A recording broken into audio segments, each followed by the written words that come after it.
Hey folks, Rome here at Broke TV 123. Um, so I'm working on this 2001 Nissan Xterra, and I am removing and replacing a crankshaft position sensor. Okay, so it's on this specific one though. It is located driver's side, like looks like it's either on or right above the transmission right now. So what you have to do is you have to get up underneath it. You take a 10 millimeter um, wrench. I have one that is a ratchet wrench, so it ratchets it on one end. The other end is an open end, so you probably have to use like both of them.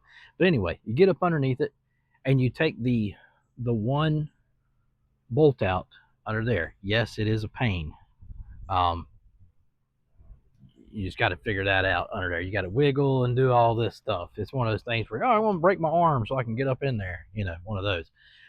But once you get the bolt out, come out on top and reach in the back of the engine there, and you can pull out the old one. It's still attached to the wiring, and then you use something like this,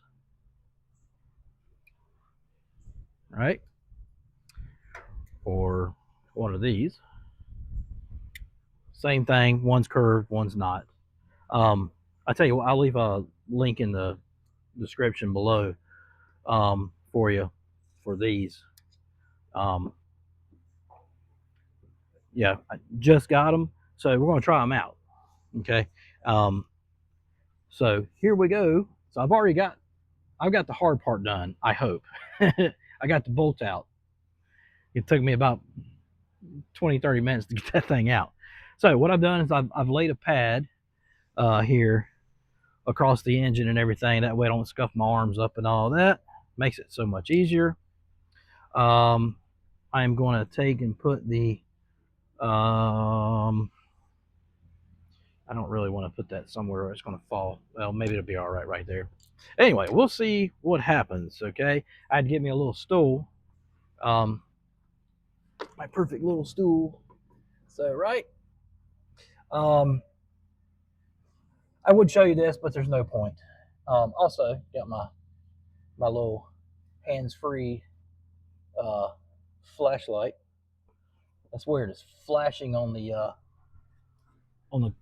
video, but it's not in real life. So anyway, so hopefully I can reach down in here, behind here, pull it right out, right on. In fact, since I've got it up here now, I'll give you a closer look. Let's see. It, they give you this cutout right here in the metal here, so you can get your arm down in there. That's got to be what that is, and supposedly for the spark plug and spark plug wire too. Um, yeah. So, bear with me 1 second. I'm gonna get these trusty pliers out and see how they do. I'm gonna try the curved ones. They seem more ergonomic or something. I don't know how you pronounce that. Let's see. So which way do you go? I would say so. The button's right here, right? So take that, push down, pull. This is the first time this thing's been off, so I'm surprised it was that easy. So much easier than using your fingers, because most of the time you sit there and and press down. Doesn't work. Okay, now before I put the new one on, let me show you the difference. Look here. You always match them up anyway, but look how much the old one has gotten hot. So what happens over time is these will get hot and break down. That's about all I know about them. But what they start doing is sending false information to the module or computer, whichever. And um, so what you will get is you will get a hard start, like it'll sit there and just go, and then finally it'll start. And then also you could have a hesitation in or like a vibration, when you first start it. So that's in there now. Okay. So now the hard part is getting it back in and getting the bolt underneath back in. So yeah, very, very difficult. The only reason why it's difficult is because it's hard to get to. If you have fat arms like I do, it's going to be worse. So, so what I'm going to do is I'm going to kind of just drop it back down in there.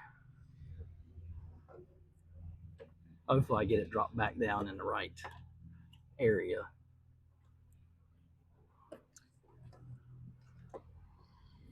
Let me see here. We get a different angle here. They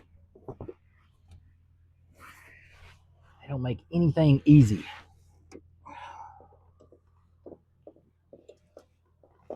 This is why technicians don't like people who actually build cars, do all that.